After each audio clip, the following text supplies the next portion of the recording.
55 years ago, this week, America did not celebrate Thanksgiving. It was mourning the death of President John Fitzgerald Kennedy, who was taken from us just days before this holiday. On that day, we thought that we had lost all hope for a bright future, as the life of a young inspirational leader was cut short. JFK asked us to dedicate our lives to public service and moral leadership ourselves. Ask not what your country can do for you. Ask what you can do for your country.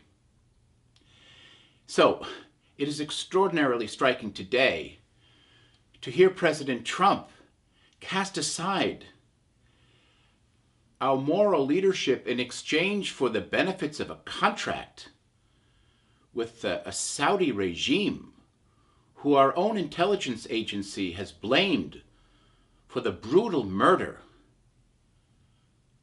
of a member of our journalist community, a well-known and respected member.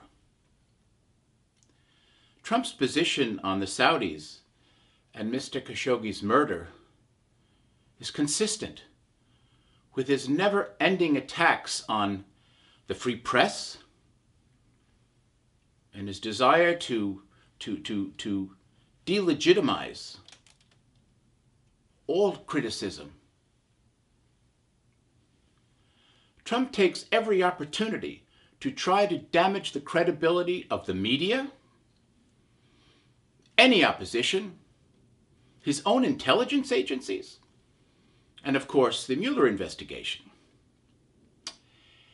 It seems this imperial President Donald J. Trump not only thinks he's above the law, but also, like Richard Nixon, he believes he can use all the instruments of the federal government to attack those who he sees as his enemies.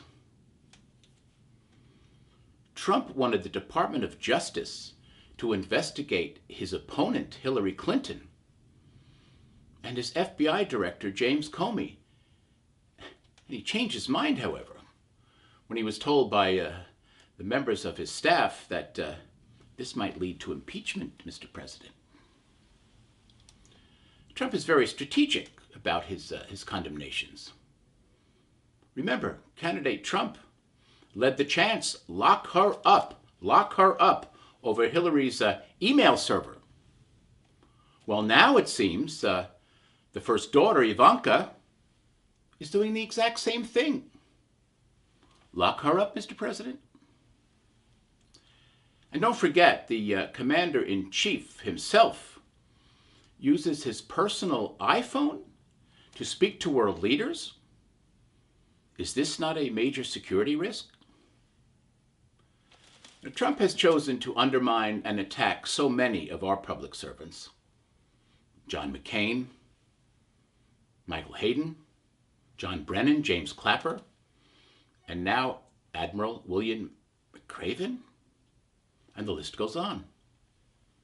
And all of this while America relinquishes its place as world leader, while little Rocket Man builds more nukes, and while Vladimir Putin seeks to install his own puppet to head Interpol.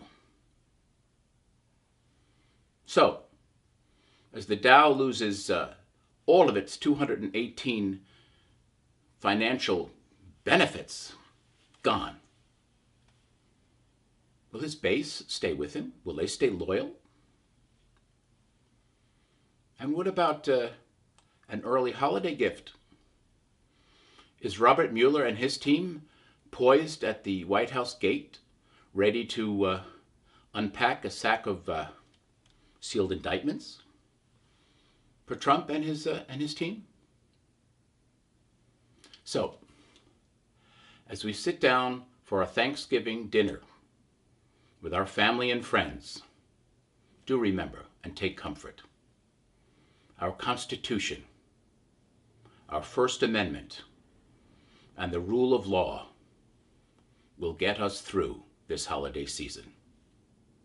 This is John Christopher Bua for Real Political News, Washington.